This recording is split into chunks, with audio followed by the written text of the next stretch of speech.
Okay.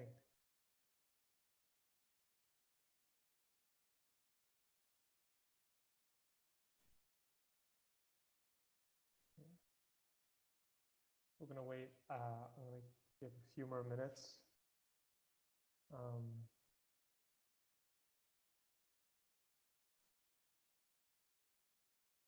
Until people show up. Okay.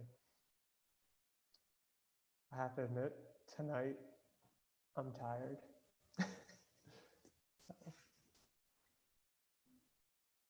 yeah, it's a challenge.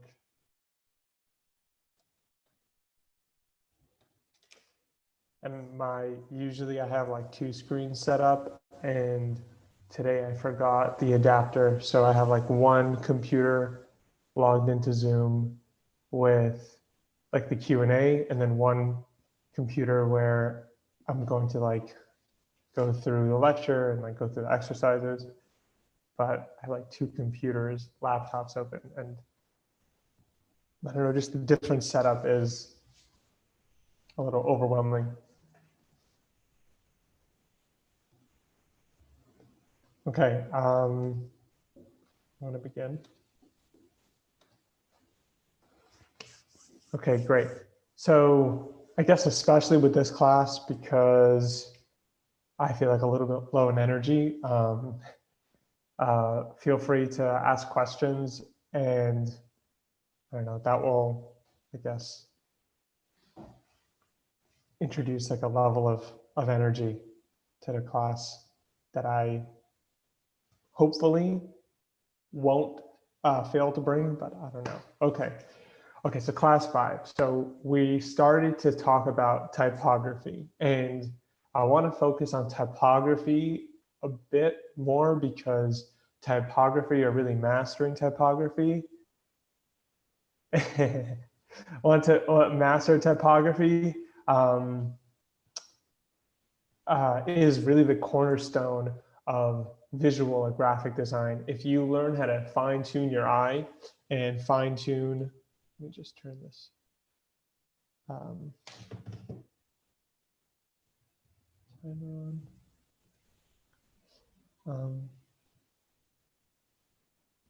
If we learn how to fine-tune our eye to typography specifically in the details and master it, basically we've mastered a really big part of graphic design. So we're going to focus on some details today, and maybe some of you will choose to take notes, maybe some of you will just observe and you know, learn something by watching. And yeah, so kind of that's a precursor to why we're going to get really specific in this class, and I think I might dedicate like another class in the future also to more details about typography specifically, just like definitions and, you know, kind of specific details around that. And if we have time, I want to show you guys my process, like how do I use typography in a project, or how do I come to find like a typographic choice in a branding project. So, okay. So let's start. So we spoke last week, we spoke about like the very broad categories of typography, and we spoke about serif, like the typefaces with little legs or little feet sticking out, and then the sans serif, which means without the serifs, without those little feet. And we spoke a bit about their history, and we spoke about display typefaces and script typefaces. And right, and now we're going to talk about kind of elements that exist within every single typeface. Kind of like the basics of typefaces. And we spoke also about the difference between a typeface and a font, whereas a typeface is a whole not a whole group a typeface is a whole group of fonts. So a font is every single width and style of a typeface. And hopefully at the end of this lecture, this 10-minute lecture, that will make sense. Okay, so first off, every typeface, it starts off on a baseline, and that's exactly what it sounds like. It means that the majority of the letters sit on that line. And a lot of, like, the size of a font is measured from its baseline. So it kind of goes up, and a lot of things kind of start there. So that's good to know, right? We're going to just go through a bunch of definitions. So the baseline is where the majority of the letters sit. Then the cap height is the line, or the kind of the layer, yeah, the line that measures the highest point of that font, which is the top of the capital letters of that font. So in front of us, we see lowercase, or capital on lowercase, uppercase on lowercase. So cap height is like capital, the measurement of the capital letters. And then the X height is the distance from the baseline to the top of lowercase letters. And the reason why it's called an X height is because an X is almost always kind of very squarish. And so it's very consistent in almost all different typefaces and fonts. So the X height really measures the top of a lowercase x to the bottom, and that will kind of give you the standard size of that typeface. Now, different fonts can have different measurements. So the way we measure type is by points, and points are a measurement of an inch. And someone raised my hand.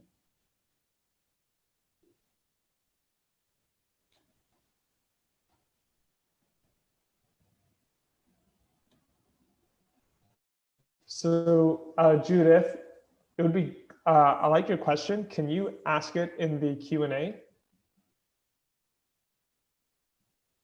That'd be great.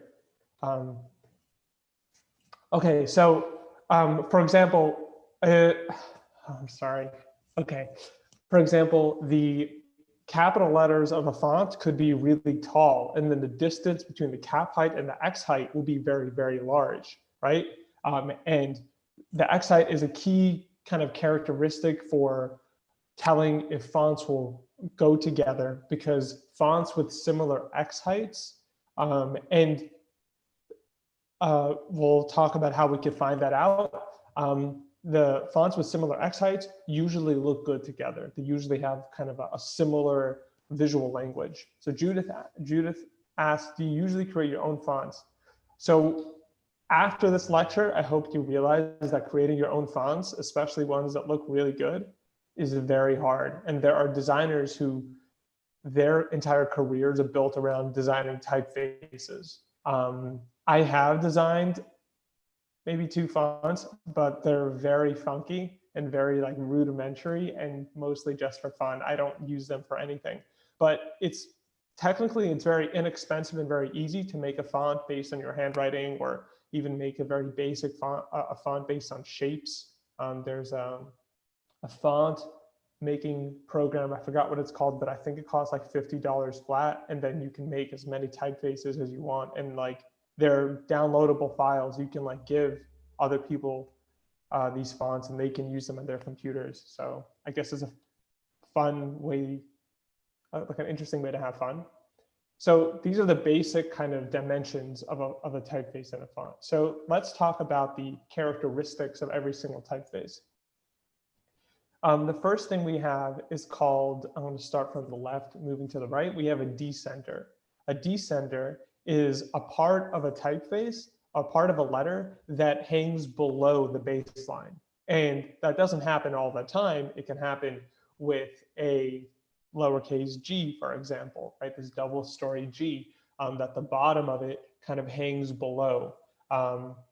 And in the inverse, we have an ascender, which is that the top of a letter can go beyond the X height, right? So this might be confusing, so I'm going to go over it.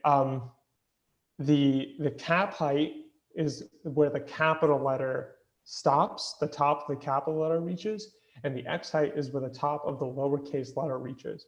But sometimes, for example, with this H or the I, the top of those letters go beyond the X height. So they're lowercase letters that reach beyond that.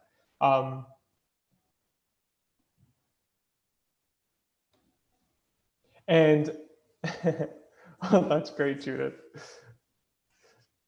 Judith said her kids are learning something like this in kindergarten. That's really, really cool. Sarah can you make a letter like T or F go past the cap height? You can, if you're going for something kind of funky. Usually nothing will go past the cap height. But technically you could do anything. And remember, if we spoke about earlier in this course, that fonts are really vectors, and there's a way to turn a font that you're using, let's say in Adobe Illustrator, and you can turn it into a shape that you can edit, and you can change the different dimensions of a letter. So the inside of a letter, a letter of the alphabet is called a counter. And I'm just going to toggle between these two. So there are open counters and closed counters. And again, adjusting the spacing of the inside of the letter can make it look very refined or very funky or very bland. And so the counters of a letter really influence how it feels and the personality that it gives off. So make sure I'm covering everything. Yeah. So finally, we have something called weights. So we have size in typography, which is how big it is, right? Let's say from the baseline, you can scale it up how big it is. But then you have the weight, which can refer to the thickness of the letters. So the thickness of the letters. And we can think of the thickness of the letters as a kind of music, right? So the thin, for example, this is ultra thin, or it could be called even hairline, which is exactly what it sounds like. The line is as thin as a hair, or very close to it. So the hairline would be the thinnest font of a typeface, and the ultra thin weight of a typeface is the ultra thin font. And that could be like the very light instruments. Maybe it's like a wind instrument, or maybe even it's like the string section of an orchestra. And as we move down in thicknesses to get louder and louder till we get to the deep bass sounds. And that's like an interesting way to think about what weight you should use, because just like using all caps when you're texting somebody, it can sound like you're shouting. Using very thick and bold fonts can sound very loud and aggressive. And using very thin can sound very calm and quiet, right? Okay, so that's the idea. So this is called the regular, or it's sometimes called Roman. So if you're using a typeface and you see thin and you see bold and then you see a font called Roman, that just means that it's the regular kind of standard weight. I try to research it. I don't really know why it's called Roman, but I just wanted to let you know so you didn't get confused that there were different ways to call the regular weight. And then finally, we have the really thick, right, deep bass sound. Now, I want you to notice as I toggle through this that it's getting thicker in very specific ways. And it's getting thicker in very specific ways, but it's also maintaining the baseline and the cap height. And that's really part of the art of being a typographer, which is the name of somebody who designs typefaces, is that they know how to make a whole bunch of fonts look like they're part of a family, right? So the counter spaces, for example, if we move through this kind of slowly, we can see that the insides of the shapes get maybe smaller and there's more weight to them, but the general characteristics of the typeface remain the same, right? So the cap height and the baseline and even the X heights are very, very similar, and it's just kind of getting thicker. And that, I guess this is a great example of the difference between a font and a typeface. Each of these weights is a font, but they're all part of a typeface. They're all part of a typeface called Neue Grotesque, which is actually a very old font. Okay. And oh, so obviously we have seen Judith asked the question, what's the difference between this, which is black, the black weight, and bold?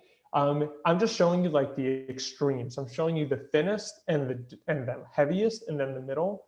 But there are many. There's like this is ultra thin, then there's thin, then there's light, then there's regular, then there's sometimes it's called demi-bold or semi-bold or medium, and then there's bold, and then there's black, and then sometimes there's ultra black.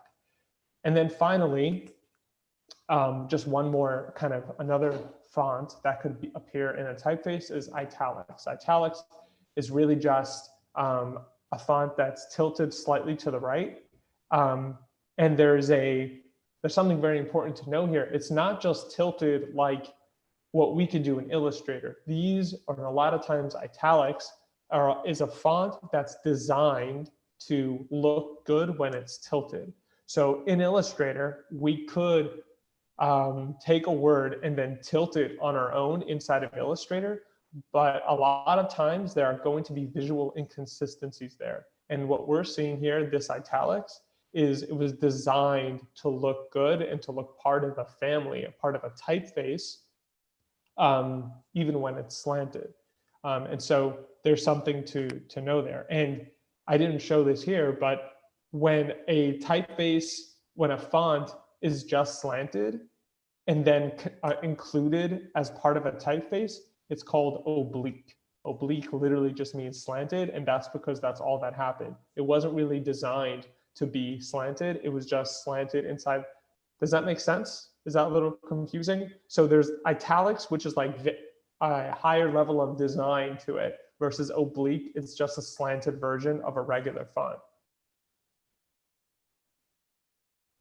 And Judith asked, can you make a font thicker? So you could definitely make a font thicker. However, what's probably going to happen if you just add a lot of weight to it is that it's also going to get bigger on all sides. And the beauty of a well-designed typeface is that they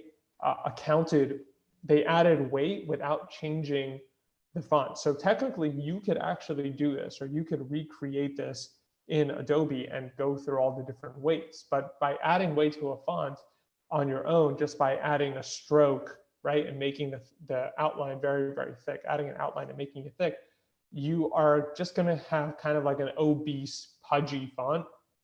It's not going to look like a part of a family. It's not going to look very sophisticated. And like we said about music, you can kind of see that these are all different fonts that are part of one typeface called Neue Grotesque.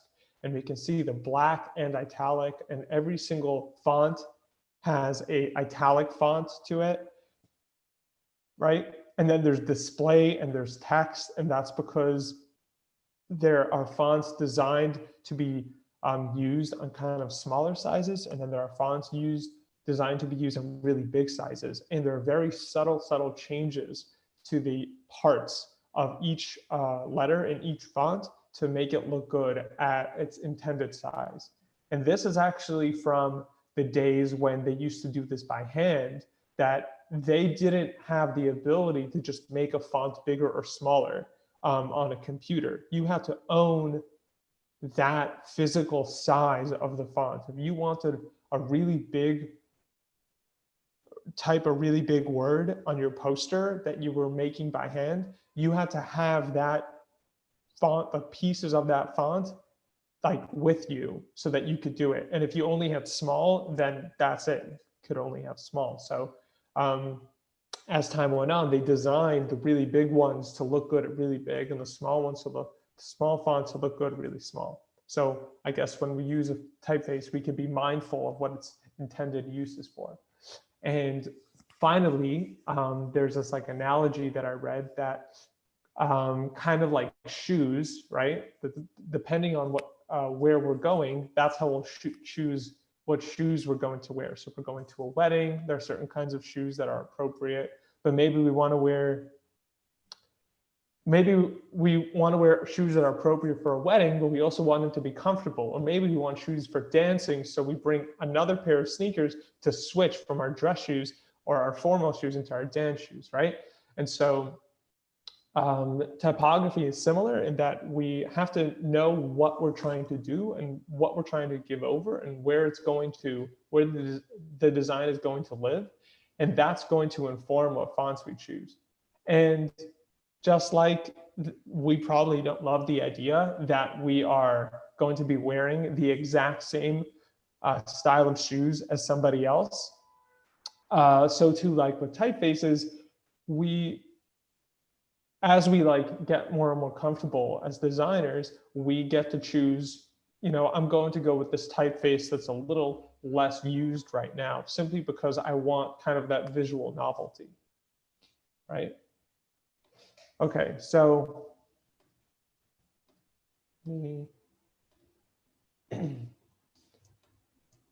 okay,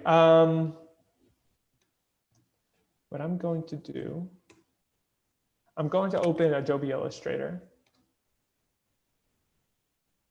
All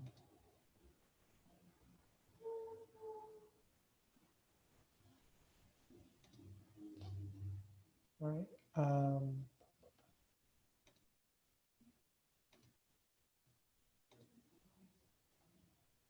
Now, we're going to open it. You can use Adobe Illustrator. You see it? Great. And I uploaded like a paragraph to the class folder. And that's something that you can use if you would like. I can also show you another way to, like, you don't have to go into the chat. Stop share. Okay. I posted a link to the Google Drive in the chat. And in there, there's a folder called Class 5. And in there, there should be a Google Docs called like Notes and Links. And on the top, there'll be a paragraph that you could use. Or I can show you how to use dummy text in Adobe Illustrator. But are we all good, right? We're all good to start. I'm like trying to like respond to the Q&A, but also like two separate computers. Okay. I posted a link into the actual chat, not into the Q&A. So if you go to the chat part of Zoom, you'll see there's a link. How about I share my screen and we'll go through that.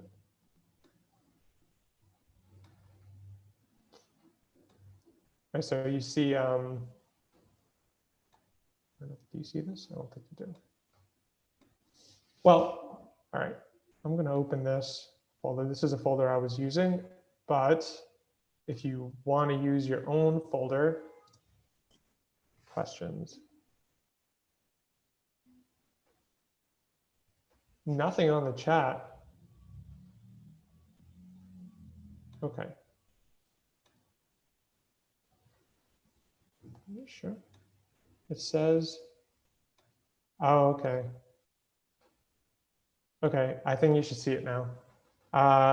Before it was only shared to only the panelists, but now I shared it to the attendees. Let me know if that works. I guess this is just good to know for the future.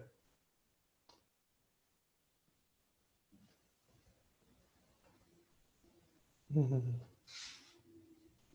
me share it one more time. What about now?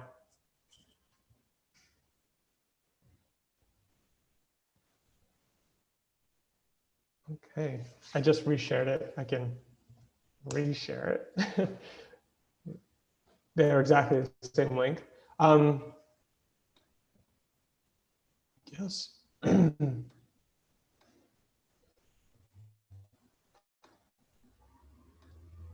just want to show you where it is. So, okay, so I'm going to go to that link. Let's just say I didn't have it open already, pasted it. Okay, so now if you see, I'm going to class 5, notes and links. Folder opens up. And there's just a paragraph or exercise called types of space. And I'm just going to copy paste that into, well, I'm going to copy it and then I'm going to open it. We're going to make a document in Adobe Illustrator and then we're going to paste it in there and get comfortable a little bit with the basic editing capabilities, text, typography, editing capabilities of Adobe Illustrator. Okay. Okay, so for those, so I'm using already a pre-existing document, but if we want to make a document, we can go, close this for right now, just so we have a blank slate. I'll go to create new. And we're going to ignore a lot of this stuff right now. We're just going to go to print, letter. Okay, create. I just want a letter document. The letter is basically 8.5 by 11. It's the standard printer paper. And for the most part, that's like a very, that's a size you'll probably be using a lot in your future as designers, just like for flyers, and it's a very kind of universal size, right? Everyone has a printer. So I'm going to use a document I already have. And I'm going to make a new artboard. 2 ways to make an artboard, right? We can go to the artboard panel on the left-hand side. I'm sorry, the left-hand side tool panel. And I'm going to go to the artboard tool, or I can hold down Shift-O and this little like box will appear. And I'm just going to drag out and let go when I'm comfortable with the size of my document. I can hold Shift-O to move it. Okay. All right.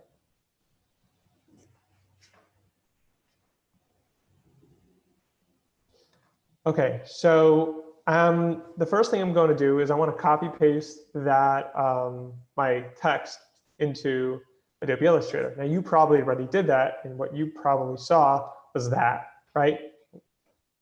So that's great, possibly, but that's not what we want to do. So what we're going to do is there are 2 ways to make a text box, basically. There's one way where, oh, and I'm bringing up the type tool by hitting T on my keyboard, or going to the left-hand panel and just clicking that T that you'll see there.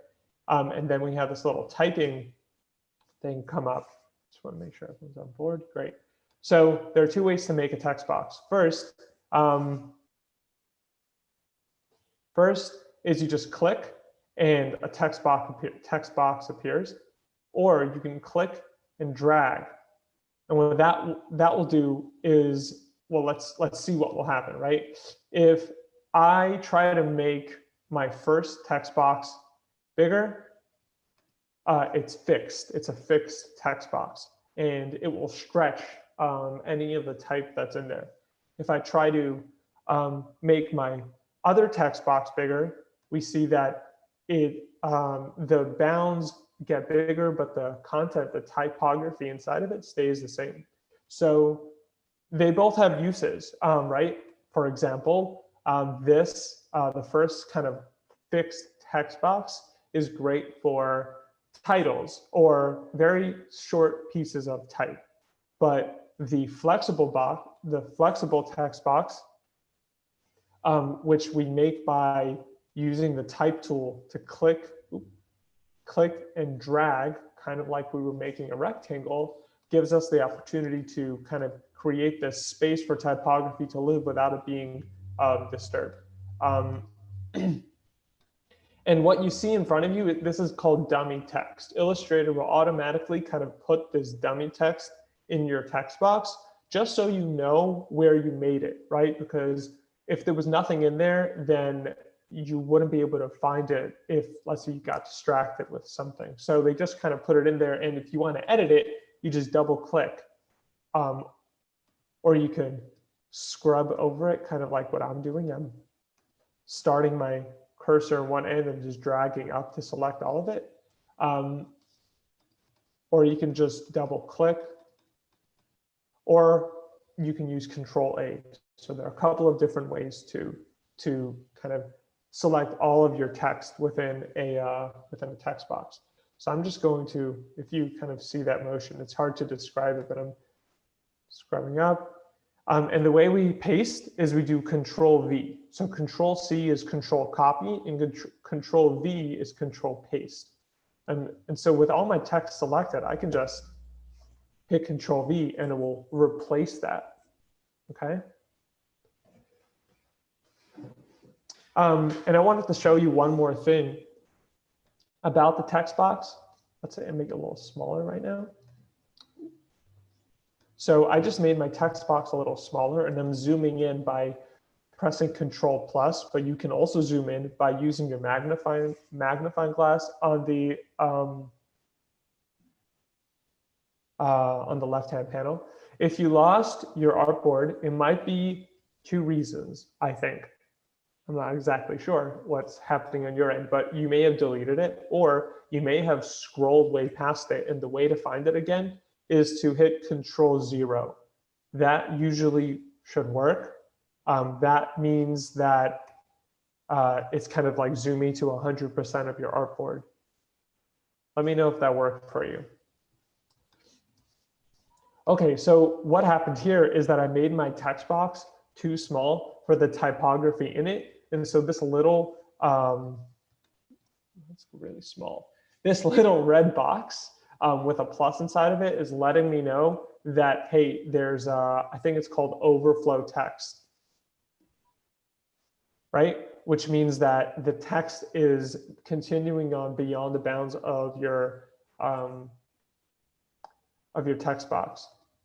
Okay, great. So now that we have this, now what we're going to do is we're going to do some basic editing, or we're going to get comfortable with the character panel. So there are two ways to access the character panel. First is just on the top bar, right, with all of your text selected, and you can do that just by like triple clicking, like double click selects one word, triple click will select the whole paragraph. And let's start with some basic text editing or typography editing. So there's a few ways to get a character panel. One way is with all your text selected, hit Control-T.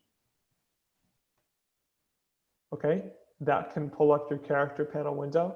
Or at least for my workspace, on the top bar, kind of almost directly in the middle, there's a character panel. It says character underlined, and I can select that. And if you don't see it at all, you can go to Window, and it should be here. It should be in Window.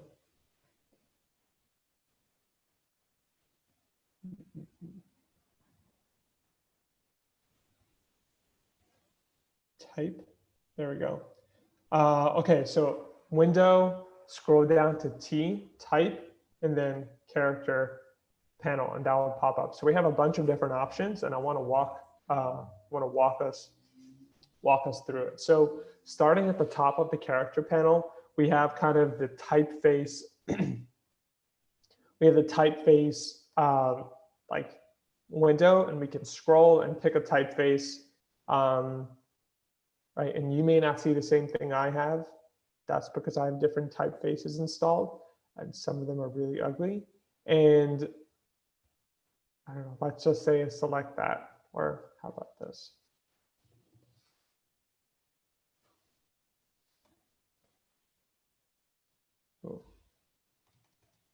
What happened there? My type looks a little squanched.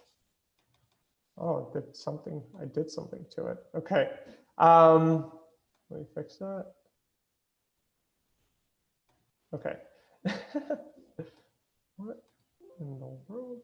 Okay. So I just changed the typeface. I changed it to a typeface called Futura. You could change it to whatever you want just to get the exercise right. So then kind of on the left column, there's like kind of two columns. On the left column, the size of the text box. So it depends on what kind of text box you have. There's a fixed size and a fluid size. The fluid size, you kind of just hover your mouse over the edges and you pull out just like you would a rectangle. Kind of, you could just treat it as a shape. But if you have a fluid text box, which you get just by clicking, and that appears, then it's kind of a very contained shape. And right, if I drag it, it will pull all of the type inside of it. Okay, so I know that some of you are probably already messing around. That's awesome. Okay, so starting with the left, font sizes are measured in points, and they're measured, I'm pretty sure, from the baseline to the cap height. And it goes in increments like, right, this. 72 is really big. For the way we're zoomed in, it's not actually that big. And I believe that it's 72 inches, 72 points in an inch. So I think this is really an inch high. And the default size usually is 12 points, right? But just so you know, 12 points is very, very big. Or not very big, but it's larger than most people can read at like 8 points. So, right, that's much smaller. And I was working on a flyer recently, and there was a lot of text, and I was a little overwhelmed. And then I realized that I could really make things a lot smaller than I had them at, and that really gave me a lot more space to work with. So let's say I set it to 8 points. You can set it to whatever you like. You know, you can set it to gigantic. That's fine. Okay, so moving down. There are some things that I actually don't want to touch right now because I'm going to cover them in the lecture right after this. Okay, so let's talk about, we spoke about weights. So right under the font family box, there's another toolbar. They call it the font style, which is totally legitimate way to call it too. And we can see we start from light. Do you have the whole text box selected? It should.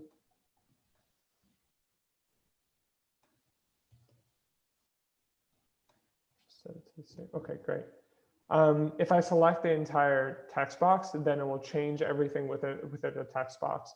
And that's a really easy way to edit it. So starting from light, let's zoom in for, right? And then we have oblique because it's not an italic, it's an oblique. It's just slanted. We have book oblique, medium, demi, heavy, extra bold oblique, right?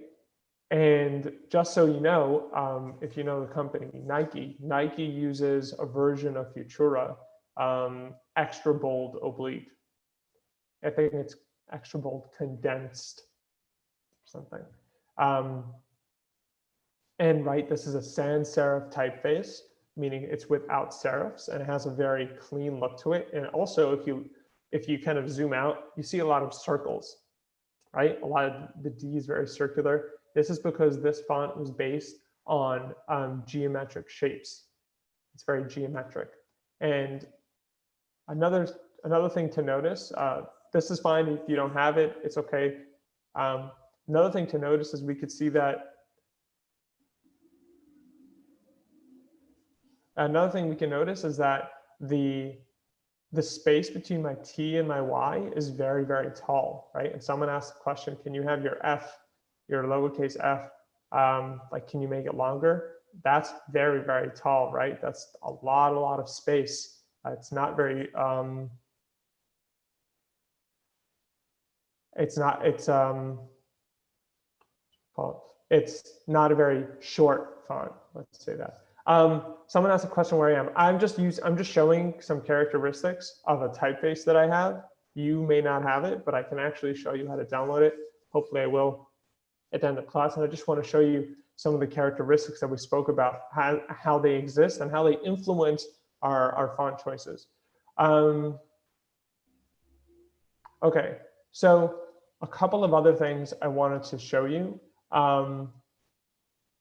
Okay, so you remember how just a few minutes ago, my typography was kind of squashed. So let's just select that and just show you what happens. Right? Do we see that? It's a little too much, but we can see that my typography is a little squashed. So you almost never want to do this. There are very wide and short fonts if you want this kind of look, but you never really want to take a font and push it down or stretch it out, simply because there are fonts designed for that wide, a very kind of, I don't know, yeah, wide look. But this font specifically wasn't designed for it. So it's kind of like using a chair as a table or something. I guess we do it when we really, really need to, but that was not its intended purpose, and therefore it won't really serve you that well. So again, that's just in the left-hand column. There's a T with 2 arrows pointing in 2 directions. And I'm going to set it to 100% scale. Anything, right? 200 means making it really tall. And then going up from 100, well, I guess down from 100 will make it really short and squat. I want to make sure we're covering everything. Okay, so let me use a typeface that probably all of you have. I'm going to use Times New Roman, right? And I'm doing that by going to the font family kind of toolbar. And I just type in T, and I can kind of search just like I would search Google or anything else. T-I-M-E for time, and then it comes up Times New Roman, and I have it on a regular font. But there's also, let me select that.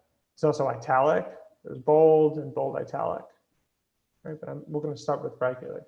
So I wanted to show you a couple of kind of easy tricks for, let's set it at the same.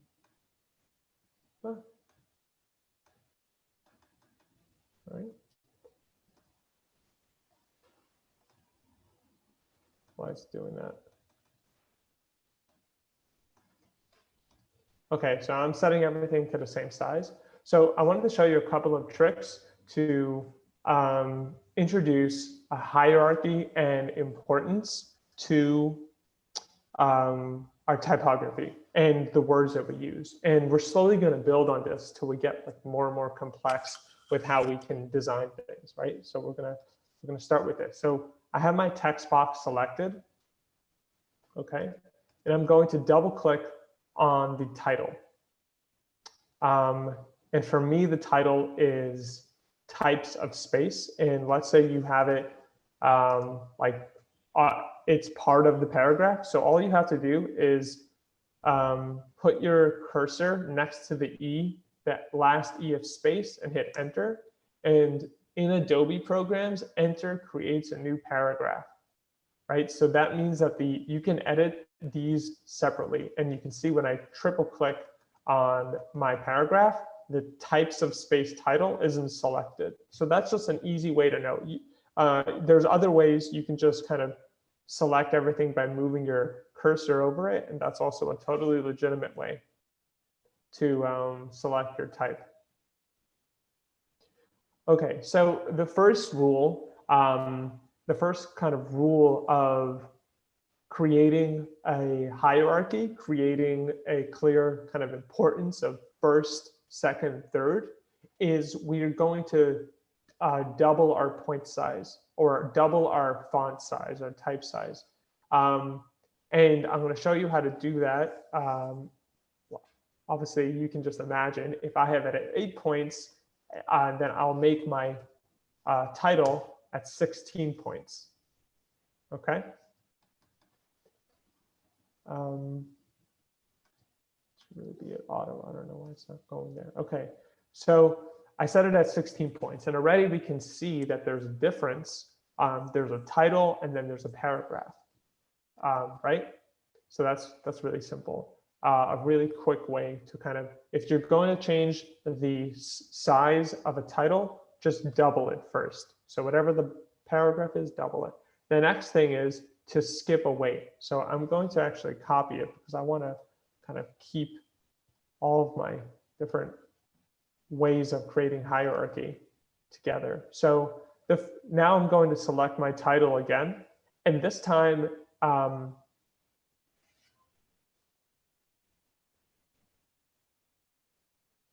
header options with presets. I don't know if I understand your question. There are programs that are a lot more suited for type design, like it's called Adobe InDesign. And there you can set paragraph styles, which means that you can, yeah, so kind of like in Google Docs, you can have header, subheader, yada, yada. I don't think that, I'm pretty sure the Illustrator doesn't have that option, but Adobe InDesign, which is another Adobe program, does, and it's a lot better suited for a lot of text editing. And truthfully, if you were going to do a lot of print work, like books, like something with a lot of text, you would want to use Adobe InDesign because it takes a lot of the work out of it. So now the next thing we're going to do is we're going to skip a weight. So that means that if we're at regular, we're just going to go to bold, and we're going to make our title bold. So now we did two things to create hierarchy. We doubled the point size, doubled the size of our font. I'm calling it point size interchangeably with font size. Let me know if that's confusing. And then I also doubled the weight. And all this is doing is creating a drastic difference in contrast between the two, between the title and the paragraph. Okay, so I'm just copying it over. Again, copying it over another paragraph. Okay, so now this is something that we may not have realized, but Illustrator automatically aligns our text to the left side. And the reason why it does that is because I assume it's a default that Illustrator is a, right, it's made in the US, or, and we read from left to right. And so it starts all of our typography from left, or all of our type from left to right. But if we select our text box, okay, and I would recommend that people look at my screen just for a second. If we go to the top panel, so we have the character area, and then we have paragraph. And paragraph is a way you can edit an entire block of text, more like spaces before and spaces after and indenting, but also how you center things, okay? So really simply, we have align left, align center, and align right. Almost always, you're going to want to align left. Almost always you want to go to align left. When in doubt, align left. The reason is because ultimately it's just easier for people to read. It's more intuitive for people to read. Yeah, just kind of a fun fact that the fancy typography people will call this flush left, which means that it's flush with the left side, and rag right. And the rag really refers to the space, kind of you see this, I'm just using my pen tool to kind of highlight this for you. This kind of shape that's formed from the ends of the sentences is called a rag. I'm not sure why. So there's, yeah, right. So this would be flush right, rag left. And I think, I don't think this is flush anything. Rag left and right. So that's just an interesting thing to note. And okay, so we spoke a little bit about that when you pair typefaces, you want to look at you first. Okay, so I'm sorry that I'm. Okay, so the next way to create a hierarchy or kind of visual interest is we're going to change the font of the body copy or the paragraph, right? The body copy, like the header, the head body copy. So we're going to change it, and I want you to go ahead and change it to a sans serif. I want to see, can you find a sans serif on your computer and change the paragraph to a sans serif? Now I'm going to change it to a font that I have. Just going to select it.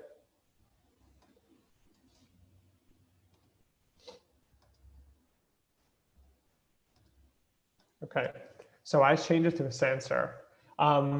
And the reason why I did that is because if we look at my previous kind of examples, we can see that it's actually still a little bit difficult to pick out to kind of the contrast between the Times New Roman paragraph and the Times New Roman title is not that clear. But once I set it to a different kind of typeface, so I set it to a sans serif, or we could even invert it, where I'm making my body copy into Times New Roman, and I'm changing the title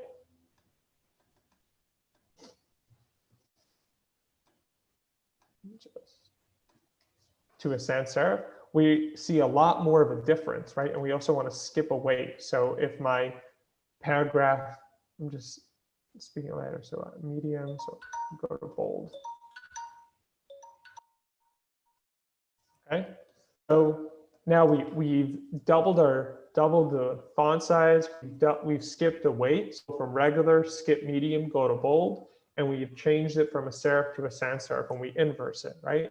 And these are all groups to create hierarchy. Now, this is something that I can say.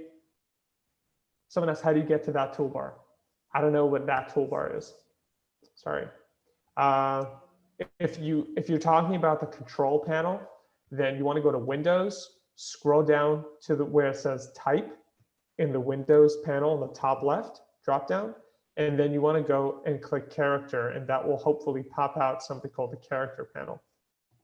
Or you can also press Control-T at the same time to, like, it's a shortcut for that to pop up. Okay, so great. So now we're using two different typefaces. So what I'm going to do now is show another way we can kind of create visual interest. I'm going to copy my title, then delete it. Let's keep that there, actually. What?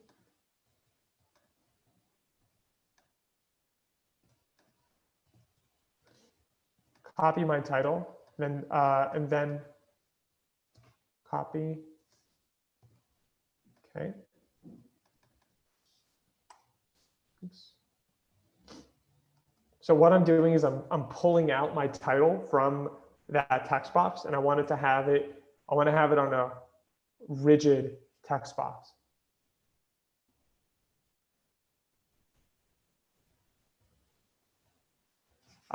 If you want to pull up the character panel, Windows, go to Type, the same place you would find the character, I'm sorry, the paragraph. You go to Type in the Windows panel, top left menu drop down, go to the T's, Type, and then click Paragraph, and a little window should pop up that says Paragraph on it.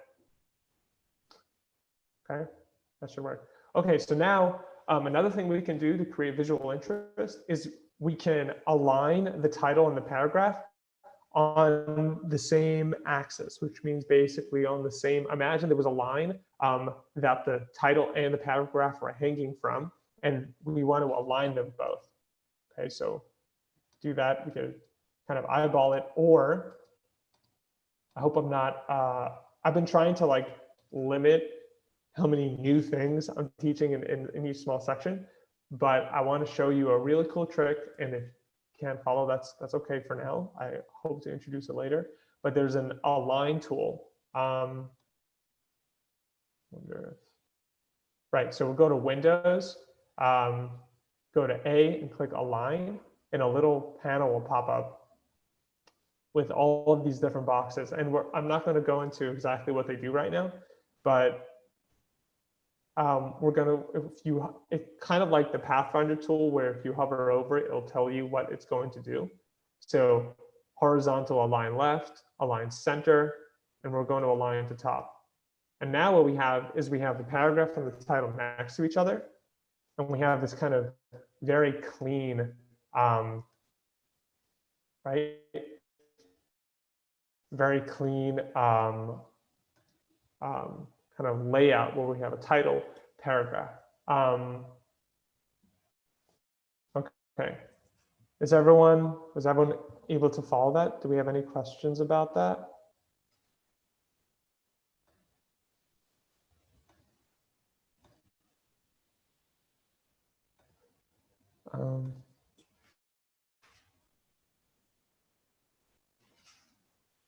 Okay. Okay, so now I'm going to talk a little bit about, you're not really following. I'm sorry. I'm sorry, am I going too fast? Do I need to slow down? Elisheva, what would you like me to do again?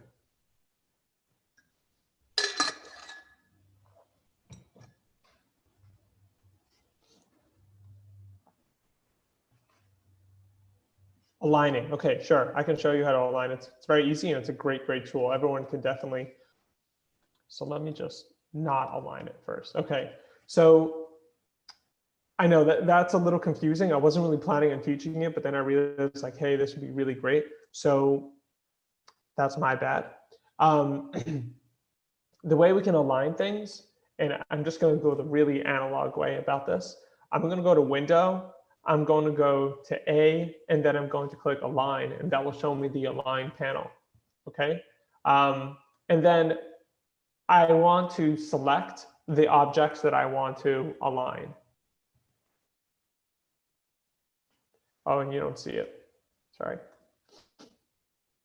Thanks for letting me know. Okay, so right, we have a paragraph, we have a title, and I want to align them so that they are kind of flush at the top. So let's close that just so everyone's on the same page. I go to Windows dropdown, I go to the Align area, and we see all these different options for aligning objects, for distributing objects, and distributing spacing. We don't need to deal with that. So the way I separated the title file is I double clicked on the title area, right? So one click that's one click, that's double click. Or is that a triple click? I think it's a triple click. Yeah. Or I can just drag, starting from the E, drag along the entire word. And then I can copy it, right? So I can just Control C and then delete it. And then Control V and it'll paste it anywhere. And now I have two elements. Okay, so the really quick way to align things is I'm going to select my title and my paragraph, which are now two separate objects. My paragraph is now a flexible text box, and my title is a fixed text box, which means, again, that if I pull on any of its edges, it's going to stretch just like it would a rectangle. So selecting both of them, just like we would select the shape, dragging over both of them, I have both of them selected. And now I have a bunch of different options of how I can align them. And if you do one of them and you don't like it, you can press Control Z on your keyboard to undo it. And that should work really well. So let's say the first thing I want to do is align to the left. So I hit Align Left or Center. You don't really see a big difference here, but Let me make this a bit bigger. Now you'll be able to see a big difference, right? But what I want to do is I want to align it to a top. I think that's a really nice look. So I'm just going to select both of them. And I'm going to go kind of to the right side. It's a little hard to describe. So I'm going to hover over it. It will say vertical align top.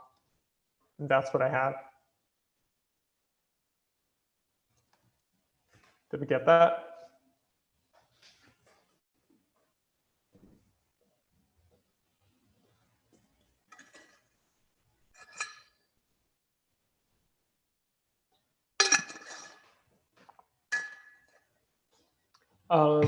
Well, the typeface I use has a bold, but if I select that typeface, if I select the font, I want to pull up my character panel. So just like the same way we changed it, but even better than that, actually, I went a long way. But in my workspace on the top control panel, next to where I changed the font, I can change the style or the width. And the typeface that I'm using has all these different weights, and I'm using bold. So I want to stop here, and I want to show you guys how you could get access to a ton of really great fonts, really well-designed fonts. And I want to walk you through that. Someone shared Dafont.com. Yeah, you do need 2 boxes to align, right? Otherwise, well, you could align it to the edge of your artboard, but I don't want to cover alignment just yet. Let me make a note of it.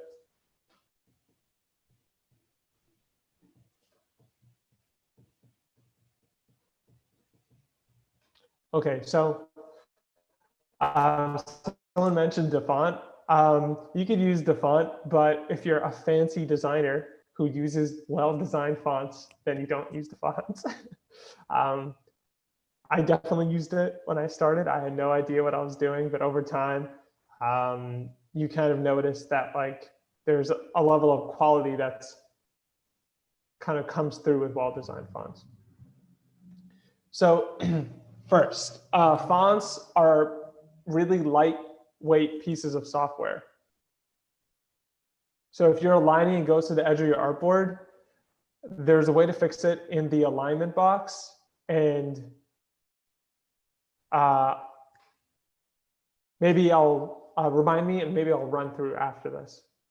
Okay, so let's talk about this. Fonts are pieces of lightweight software, really, right? So they're coded. Someone puts a lot of work into them, and just like a book or a movie or a game, we can't just copy it and then give it to somebody else. Or you could, but it's a form of stealing because someone put a lot of work, time into it with the hope of getting something back from you, and you are kind of hacking the system and doing whatever you want with it. So that's kind of up to you, because most of the time you probably won't get into a lot of trouble. But there are times when, and we're going to talk about the different licensing involved, but there are times where companies are using a font and then they get taken to court for a copyright infringement, just like a movie uses a song that they didn't get the copyrights for, or what would be another example, or I don't know, or somebody makes copies of a book and then starts selling it on Amazon, but it's not their book, right? So it falls within the same category. So just so you know, the illegal thing with it, and I'm not a lawyer, I never had to encounter the law about this area, but I did some research, and the only illegal thing about sharing a font is the actual software. So if you outlined the entire font and then turned it into, so now you just have a bunch of vectors, right? A bunch of lines and dots, and then you turns it into an actual font, why is then it's less of a problem, okay? Let me just turn this on. Okay, so there are two kinds of licensing, two general categories, right? So personal licensing of a font is a font that you're being allowed to use it on the condition that you're not using it for a commercial project. So maybe it's your personal website, or it's a fun project you're doing for fun, or anything that's not with the intent of making money from it. If you do end up making money from it unintentionally, you're probably not going to get in trouble, but it is good to know, good to understand that there's an expectation that you are not going to. Then there's a commercial licensing, which means that, and there are many, many different levels within this, but commercial licensing basically means you pay for it. Personal licensing, is usually free. Or it is free, I believe. And then commercial licensing can range from $2 to $5,000. I think the most expensive font, not even typeface, but font, is $5,000, and I don't think anyone buys it. But you pay money for it, and then you get limited copyright, limited copyrights to use it for your project, for your advertising campaign, for your book, etc. But every time you see a font, let's say the MTA font, which is Helvetica, that had to be bought probably and paid for by the MTA so they could use it all over their trains. And if they didn't, then the person who made a Helvetica would sue the MTA for copyright infringement. So this is especially important when we're using fonts that we get some other way that isn't legal, and then we use it for a client project. And then our client comes back to us and complains about them getting cease and desist letters from the person who made the font saying, hey, you used this font in my advertising campaign, but I asked you for the license and you don't have it, or your license is not even made out to your name or something like that, right? So we have to be mindful, more importantly, that we don't get our clients into trouble by using fonts that we didn't pay for. So the good news is that there are hundreds and hundreds and hundreds of fonts available, terrific fonts that we could use. And most of them are commercially and personally free licensed, which means that we could use them for client projects without having to worry. And I want to walk you through that process of using those, getting fonts that way. And because there are so many fonts, and I can imagine there are so many different places to get them, that I like using two websites specifically to kind of give me more insight into what good typefaces are and what fonts go with those typefaces, right? Because we just saw there are so many serif and sans serif and script and display typefaces, and there's thick and thin, yada, yada. So I use these two websites, and I included them in the Google Doc. So you could access them after class and look through them, that focus on showing great typefaces off and showing them in use and showing what fonts were paired with them. And to me, that's pretty much how I design with typography. So I wanted to actually run through the process of doing that with you. And there are two things you can do. Either you can follow along with me, or you can watch, and the links are in the Google Doc, so you can access it later. Does that sound good? And I just wanted to show you 3 different ways you could get great typefaces. Okay.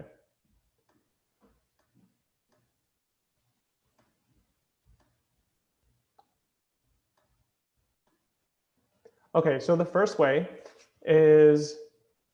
we're going to do it is Adobe actually has a font library called Adobe Fonts.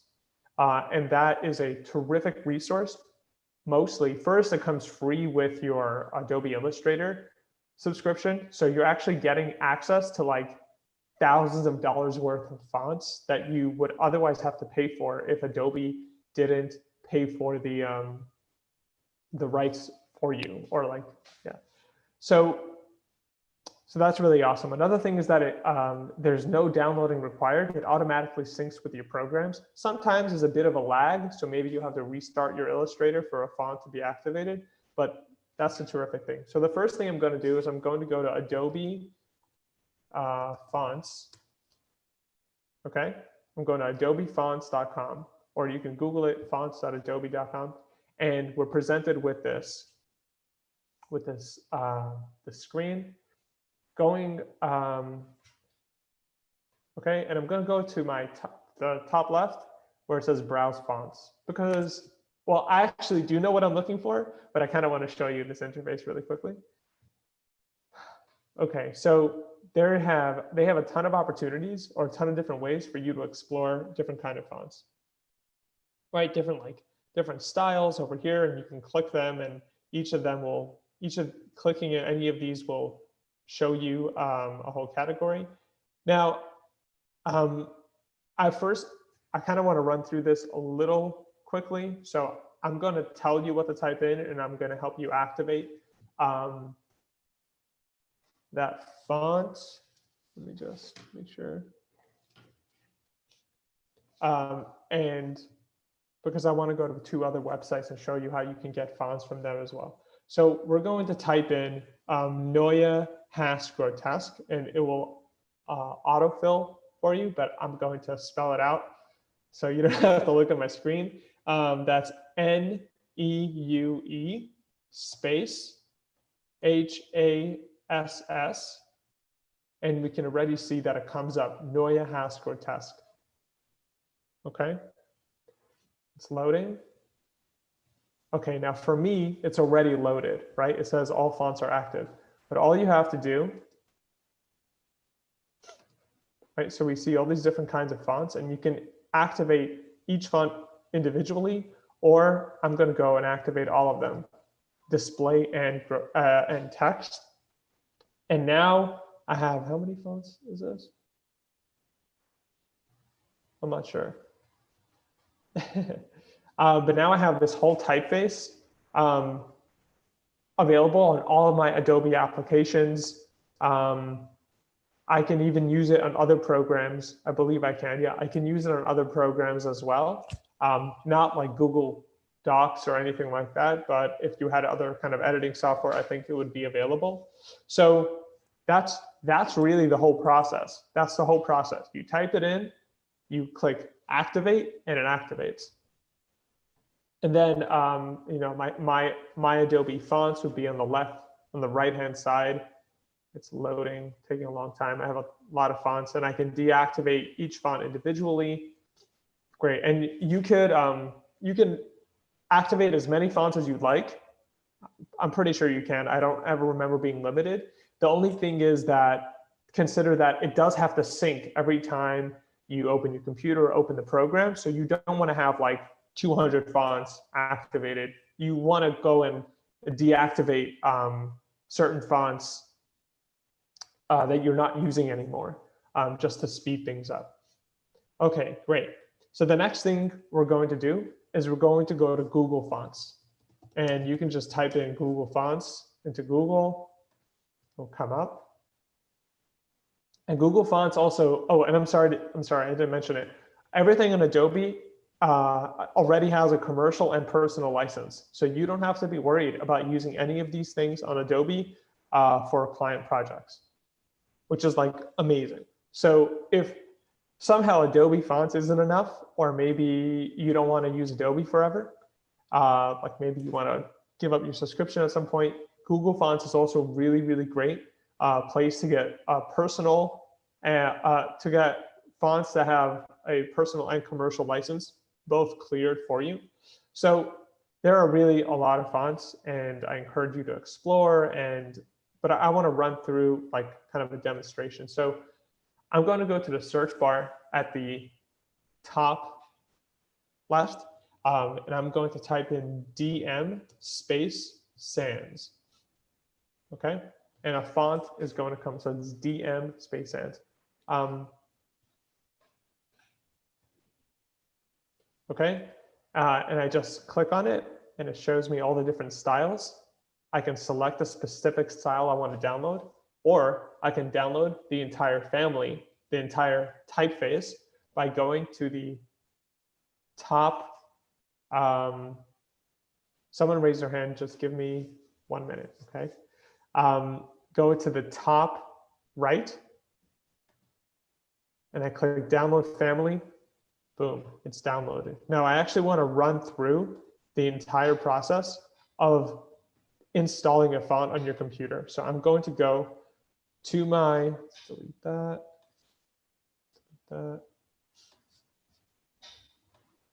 I'm going to go to my downloads folder and I see the zip file, okay?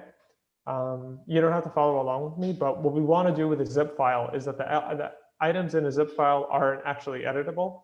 So I want to extract all. It's going to ask me where I want to extract it to. I extract it to my desktop. If this is too fast, please let me know. Okay, so I want to extract it. It's the key word. And now I'm going to go to the folder that doesn't have a zipper on it, or doesn't say .zip after it. Double click on it. And I have 6 different fonts from this typeface DM sans. What I could do is I'm only going to select, kind of like we would select objects in Illustrator. I'm going to drag and select only the objects that have a let's say a DM sans on it. I don't really know what this text document is at the bottom.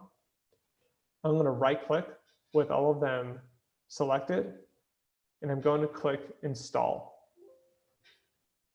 Okay, now I already have it installed, so it's asking me if I want to replace it. I'll say yes, but it may not say that. Okay, so I click install.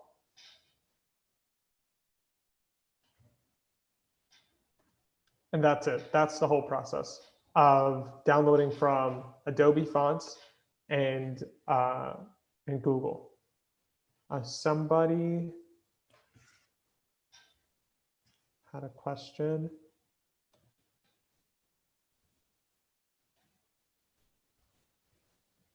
Okay. Somebody have a question. Was their question answered, or do they want to put it in the Q&A so everyone can see their question and I can answer it? What time is it? 9:24.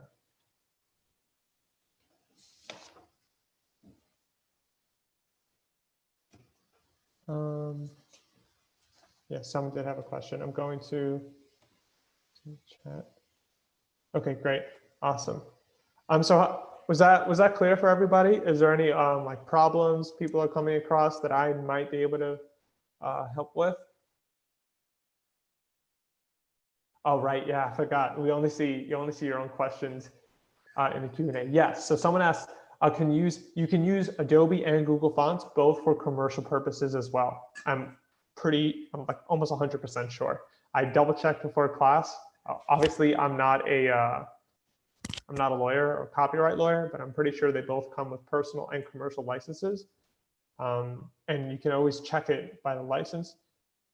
You can use them freely in your products and projects. There you go. However, you can't sell them as your own. Okay, and the same thing with Adobe. One more thing I want to show you, which is another website you can get cool fonts, is I'm going to go to a website called Lost Type Co, like short for company. So I'm just going to Google it, right? Lost Type Co. You can use that as 3 different words. And a website comes up. And this is the process of installing the fonts is exactly the same, but the process of getting to them is a little bit different. So I just want to show you how it works. So this is a website, type like a font website. And on the top, there's like a menu. I'm going to click on fonts. And now there are all these different fonts. These fonts have personal licenses only. Okay, so it means they're free for you to use in any way you like, as long as they're not for a paid job. Or I'm not even sure if you can do it for a free job. But just generally, just be mindful that these are really available to you to have fun, make things that you like, make things that look cool, to learn a lot more about typography, but they're not really there for commercial projects unless you buy that thing, which I have done. I just want you to know I've bought fonts before. There's nothing wrong with that. So I'm going to click on a font called Majesty with an I, Majesty banner.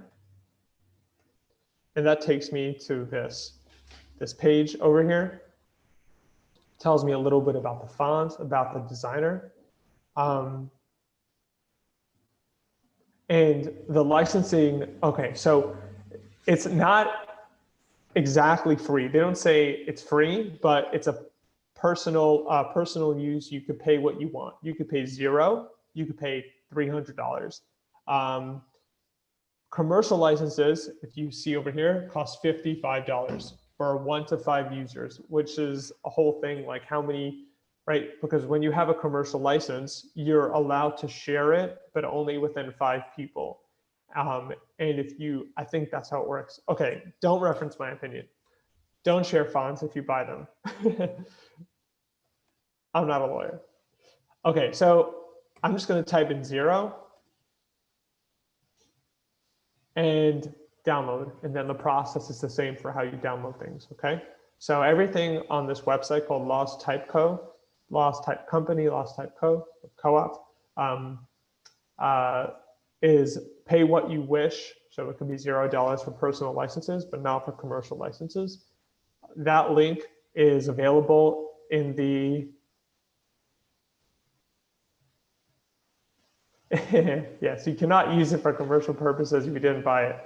It's generally, the reason why you shouldn't is not because it's ethically wrong at this point, or at the point that it's a commercial project. You're getting your client in deep water, and that's not something you want to be known for, as someone who gives their clients legal trouble. There are so many different options of designers who don't give their clients legal trouble that if you do, you just will not.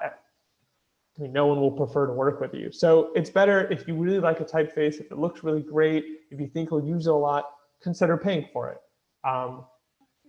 If you never want to pay for anything, then that's fine. It's 9:30. I think I want to walk through my process of how I kind of do my typographic research. And the reason why, stop share again. The reason why I want to show this to you is mostly just so you realize that my process, or the way I go about using fonts, is really, there's no like magic to it. It's kind of like, I know that there are fonts that look good together and fonts that don't. I know there are good fonts. I know there are bad fonts. So I'm using these kind of like third-party sources to help me make those decisions. Okay, so these are 2 websites that I use. One is called fontsinuse.com. Again, the links are in the Google Docs folder. And another folder is called Typewolf. And I'm going to show you, both of them are independently great to look at and to kind of do your research. But I want to show you my process on how I, just skipping a whole bunch of stuff, how I like pick typography. And I'm going to show you specifically for a project, for a branding project that I did. So like every design project, we start with, or I start with a Stylescape, okay? Which is a bunch of images that I pull from the internet that, based on my conversation with the client, reflects what they want for their brand, right? And just a tiny little footnote about this. This way, when I when I present like font choices or color choices, when the client says, oh, I don't like that font, or I don't like that color, it's boring, or whatever, I could be like, okay, but based on the stylescape that we agreed on, based on your needs for your company and your brand, this seemed to kind of make sense. So unless you feel like this typeface doesn't really reflect what we spoke about, it doesn't really reflect the style of your brand, I don't really know if that's the best thing to do, is to just not go with it. Okay, so I start with a mood board of mostly of images, just about like a vibe and a mood. And then I go to a website, or I'm more like in the talk in story form, because this already happened. So I made a mood board and I showed it to the client, and the client liked it and felt that it was appropriate for his company. And a bit about a company, it was like a mid-tier, so like not too expensive, but not very cheap watch company, specifically like women's watches, that he was going to sell online on a Shopify site. And the idea was to like create this brand of luxury, but also like not to feel very, like it was meant for slightly older females. So it wasn't really meant to feel very childish, but also not very expensive and kind of exclusive. So I went to fontinuse.com and I started doing my research. And because like it's an accessory, watches are an accessory, I started looking within like the fashion apparel space, like what projects and what kind of fonts are being used for projects around like fashion accessories. And as I was scrolling, I came across this image over here. I'm gonna show it to you in a second, but I was like, oh, that's kind of interesting. You know, it's a watch, and like this is a watch project. That seems to be like a great starting point. So I went on, when I click on it, fonts in use, their basic thing is to show you the fonts in use, right? So the first thing you see is the title of the project. And these are all screenshots. So obviously there's certain things you can't see, but it shows me the fonts that are used in the entirety of this project. And I thought that this top one, Vinter font, felt like really appropriate. It felt a little feminine, luxurious, but also it didn't feel very modern, not too modern, it felt kind of traditional. And I thought that was really appropriate. So when you click on that font, and I encourage you guys to visit Fonts in Use after the class, when I click on that font, it shows me all the different uses of that font on the website. And I wish I included more, but with every project, it shows you the fonts that were paired with this font called Vinter. It also shows you the fonts that are similar to it, right? So now I see this font, I can see fonts that are similar in style to it. And I know that this font is probably going to cost money.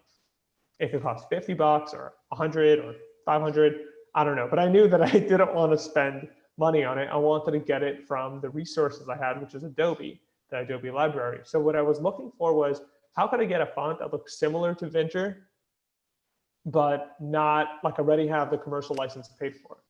So this is what I do again. So my process is obviously not the most refined. It's like there's a bit messy behind the scenes. So I'll go into Google, I'll go Typewolf, and I'll type Vinter. And the reason I did that is because Typewolf doesn't really have like a great search toolbar, but as you'll see, Typewolf is his blog, where I believe it's one person, maybe it's a few people, and they present different typefaces in use in projects and a little bit about those typefaces.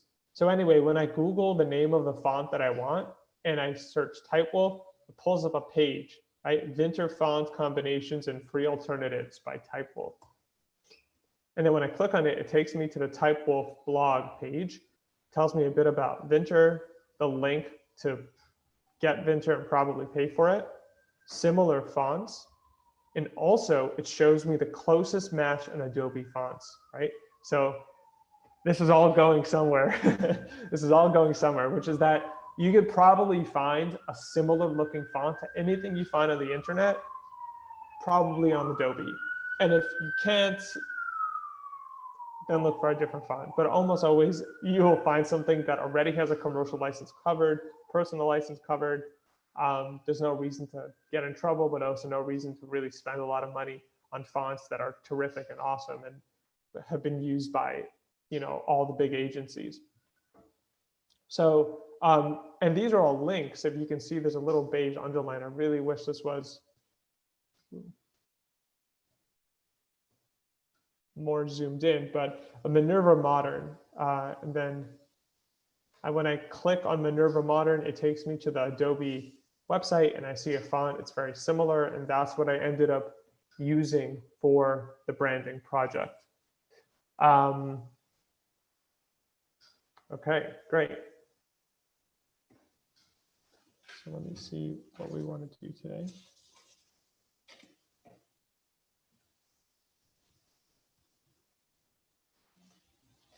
Okay, so I think we have time to cover a few more things. Okay. I don't think we're going to have time for another exercise. I'm going to try to cover this. And if, this tracking should have had a comma. If we go too fast through this, we run out of time, then I'm going to make sure we cover it next week. Okay, so I need your feedback to let me know if this works or not.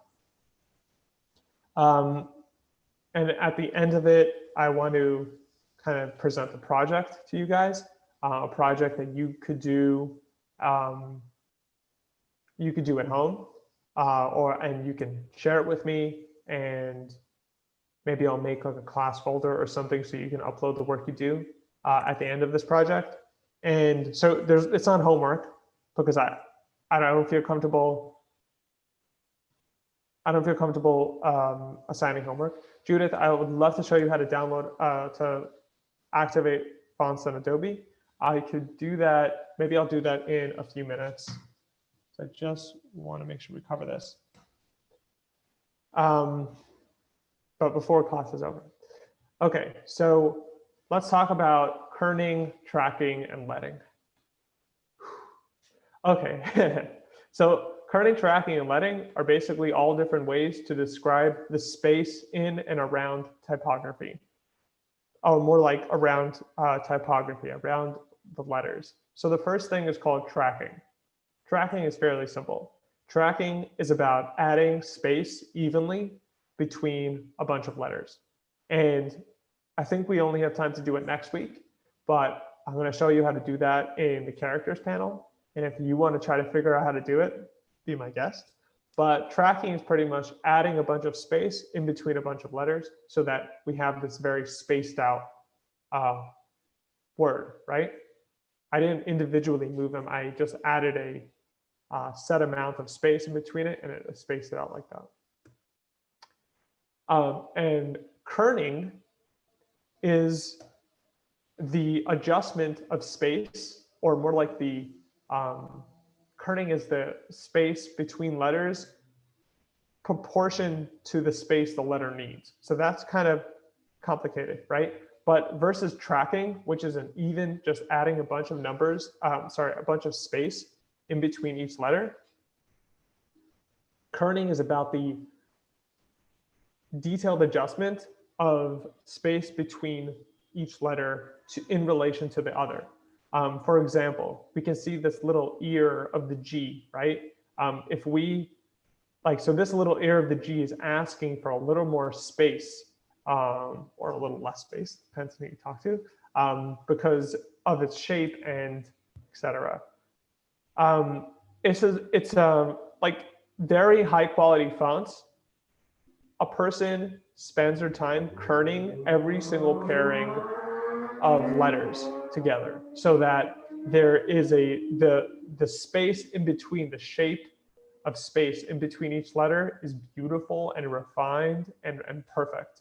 And not very well designed fonts and very cheap or free or trashy fonts, they're all over the place. The space is inconsistent or doesn't look very good. Right, so the kerning is, again, the adjustment of the space in between each letter. And there's also, I think it would be really cool if we did that next week as well, to kind of adjust fine tune the spacing between letters. And we can see that even I did that here, right? This looks totally fine. This is an unkerned word. And then I kerned it. I kind of pushed something together, pulled some things apart, and I overlaid them over here so you can see what that would look like. We have the gray, which is the unkerned, or I guess uncustomized, really, uncustomized word, and then the green. I know this probably is not easy to read, but I try to give it a shot, right? So you see them overlaid, and you see I had nudged the H over, I nudged the I over, kind of just bringing everything together and making it feel more cohesive. And then finally, is something called leading. Leading is the space between words and it's measured from baseline to baseline. Okay, that seems simple enough. Let's talk about first the word leading. Leading literally refers to a lead slug that was used when they used to do typography by hand. They would put a slug of lead in between, and that would dictate how far apart the words were from each other. So that's what leading is. Okay, so let's look at leading in use. So this is leading set to a automatic setting, and it looks fairly expected. I added a lot of leading to it, and so I increased the spacing between each line. And it feels right. It feels kind of airy. Maybe it's a little hard to read, right? Because your eye is kind of getting lost in the spaces over here, right? Versus here, your eye, you can just jump from line to line. Here, you kind of read tracking and kerning are essential elements of, and you kind of disappear into the blackness. And then finally, this is the very stuffy, squished leading, where I removed a lot of the leading, and now the words are touching. It's impossible to read as well. So leading is important. You adjust it constantly as per the project. And here's an example where, just a practical example that I want to end with. When you do like big titles or covers where there's not a lot of words on it, then the leading will be adjusted appropriately. Okay, so I guess, right, so we can see over here that these words, this is not the most drastic example, but these words were adjusted to be read at large sizes. If we had kept the leading, at auto, it probably would have been a little further apart, and it would have looked a little awkward, a little like floating.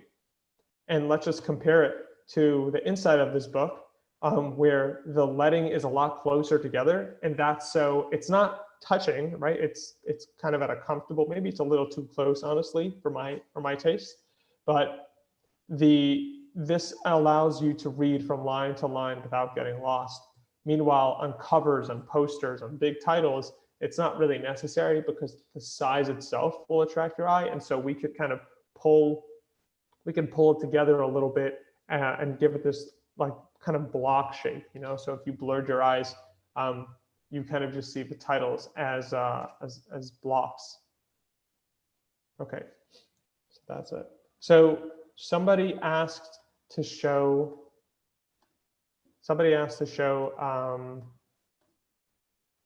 to download, like activate. It's not really downloading. It's not really stored in your computer, which, by the way, is kind of, I guess, the downside. Because let's say you stop paying for Adobe, you also lose access to those fonts. But that's fine, I guess, because you didn't really pay for the fonts. Okay, so let's say we're going on Adobe. You know, I was using a font called Futura before. Well, first let me kind of show you this panel over here for exploring fonts. Okay, so there's a lot of different options. You can list, right? Different kinds of views. You can also search like styles, comic style, friendly, fun, futuristic. I don't really use these different kind of tags. Okay, now we have classification.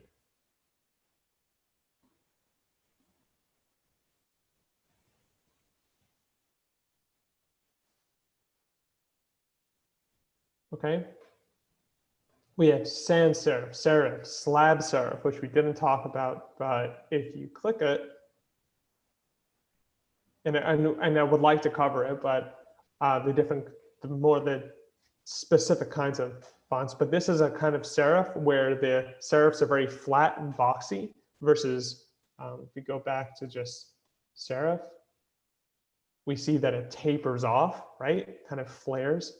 So slab serif is just like a box, it's a slab. Then we have script, black letter. That's really nice, actually. That's cool. Okay, so, but what I'm going to do is I'm going to help you download a font called Futura. Okay, so that's in the search box, which is at the top of the page of the Adobe Font, adobefonts.com. I'm going to type Futura.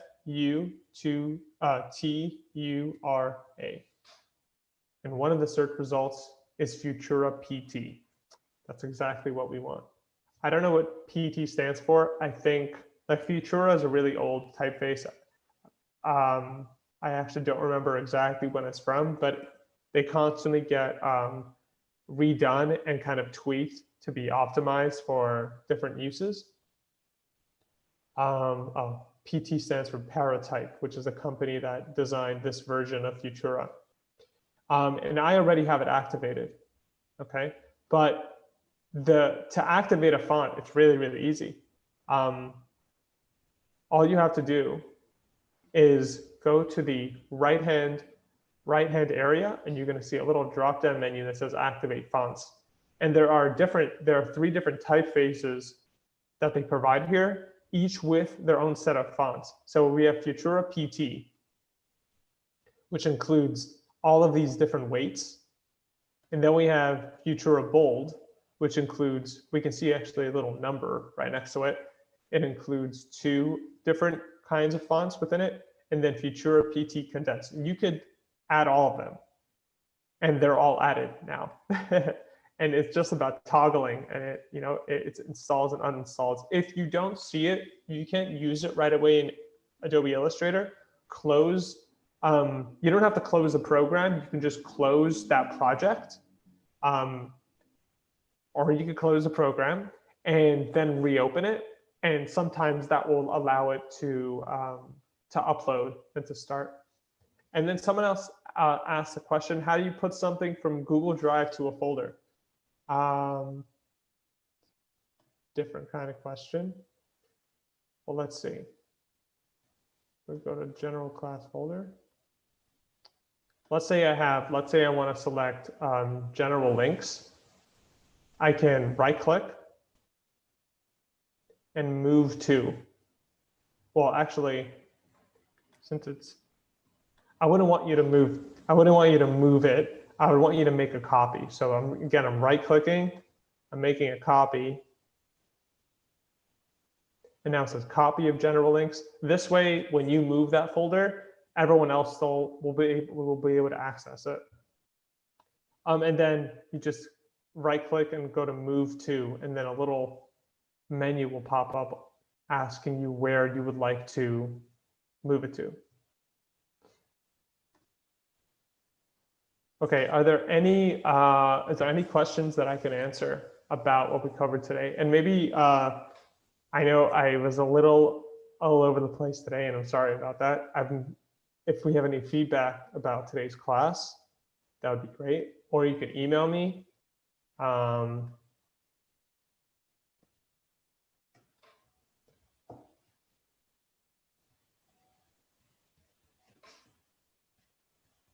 No, we're all good.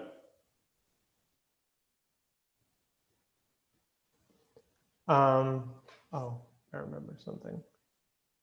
Adobe Fonts, you go to your internet browser and type in fonts.adobe.com. That's how you would access it. Oh, I wanted to announce the project. Okay, yeah, I'm not super late. Okay, so the project I want to work on and I want to start off this week is a book redesign, a book cover redesign project. Those are kind of fun and they're fun to do. I like doing them for fun. I've never done them for a paid project, so that would be a new experience.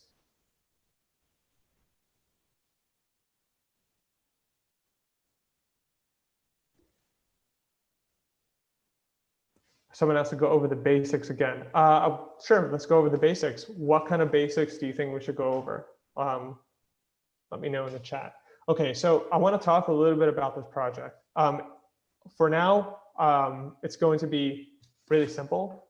And what I want you to do, if you want to participate, is find a book that you've read before. And I want you to read as much of it as you can between, I'm not sure. I'm not sure if we should start this on Thursday, or like what I'm going to do is I'm going to like, this is not, I don't know if this is something we're going to be doing in class, but I'm going to maybe introduce parts of this project as we move along, like different stages.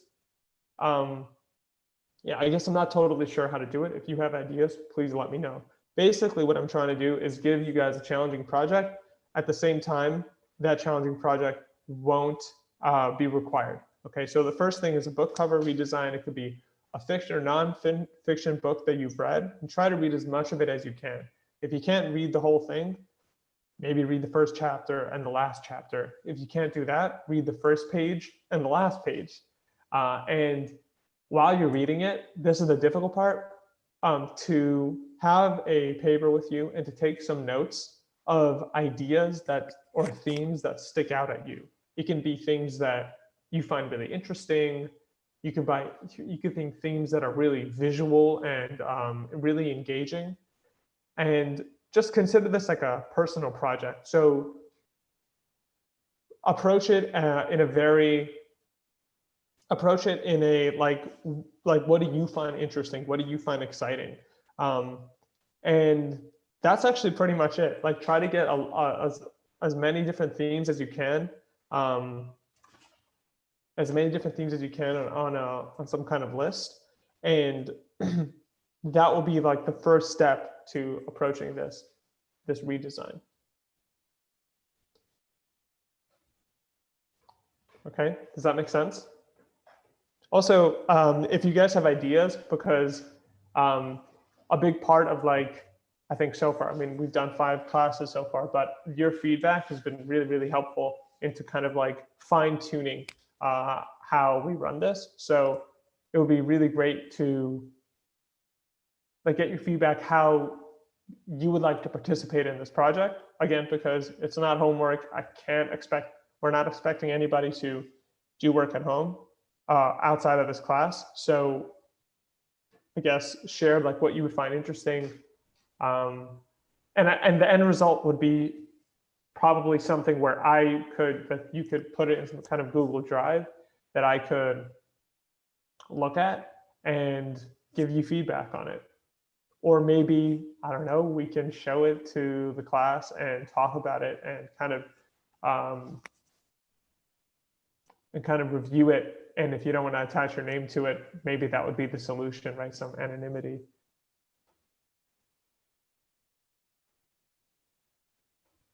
You want a picture on Adobe to make the cover. Okay, so that's a great idea. So we're not talking about the design just yet, but there are ways to get stock photos. There are ways to get stock photos for free. Adobe has Adobe Stock, which I don't pay for because I don't want to. I don't need it. But that's another paid subscription. If you want to do it, I definitely know people who use it a lot, but I don't. So yes, great question. So we are going to start by making a Stylescape, but I think it's better if we don't start with that, right? Part of it's really great to start a design process like step by step. So first, do your hard research. Choose a book that maybe you think it's underrated, or maybe you think it's really interesting and really connected to, and try to read as much of it as you can, and take notes of themes, right? So that could be like, it could be as simple as rain, or it could be, I don't know, sadness or something. Maybe it's a sentence that you find really beautiful. Just pull out pieces that will very abstractly inform your design process. The best free stock photo website is called Unsplash. So it's like Splash, but Unsplash. And that's where I get my stock footage from. It's free, and I don't think there's anything else left to it. You could copy it or download it. I'm definitely going to show it to you again next week, where to get great stock photos. If we start making a stylescape or a mood board for this book cover.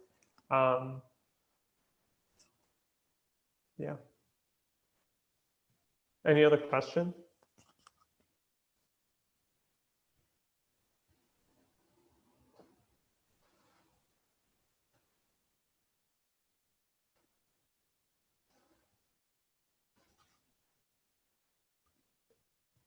I can show you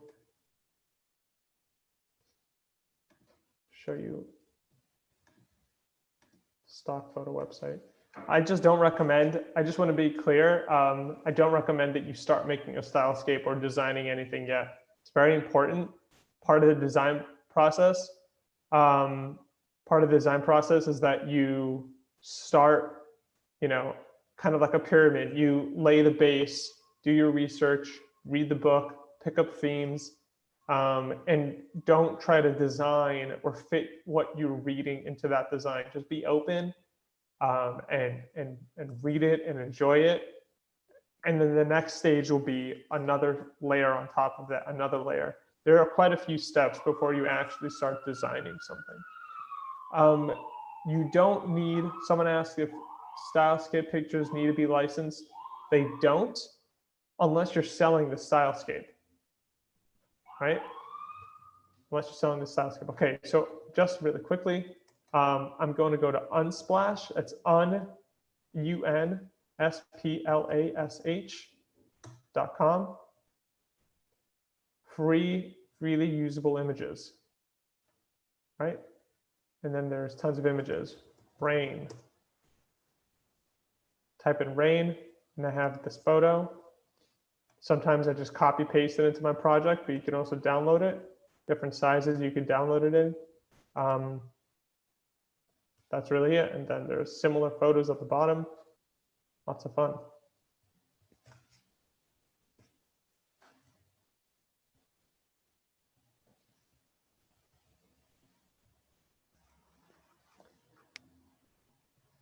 Okay, awesome. Okay, guys, have a good night. See you on Thursday. I hope you enjoy the project. Good night.